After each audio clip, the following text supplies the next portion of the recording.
Դավիթ Համբարձումյանի խաբանամիջոցի հարցով քննարկումը հետաձգվեց, նոր դատախազ էր ներգրավվել, նյութերին չէր ծանոթացել, ինչու են անդադար դատախազները այս գործով փոխվում եւ արդյոք միտում կա, որքան հնարավոր է երկար Դավիթ Համբարձումյանին կալանավորված պահել։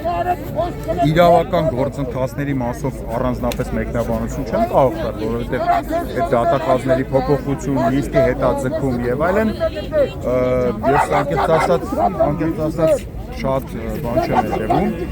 բայց քաղաքական նպատակը, քաղաքական միտումը Դավիթ Համբարձումյանին բանտում պահելու կարծում եմ ակնհայտ է, այլապես 8 տարի քննող գործով հենց այս փուլում Դավիթ Համբարձումյանին բանտարկել, տալ առավելագույն պատժի ժամկետ, որով նախատեսված է այդ հոդվածով, կարել նրա վրա հոդված, որը որ բացարձակապես իր այդ կապ չունի, այսինքն զենք դնել այդ գործի մեջ, զենքի իբր կիրառում են բարակայում, երբ որ դրա մասին ոչ մի ապացույց բայց զենքի կիրառումը դա ծանր բան, այո, դա դրված է։ Ինչու է այդքան ժամանակահատվածում այս դեպքում ազատության մեջ եղել։ Ես անկեղծ ասած տեղյակ չեմ,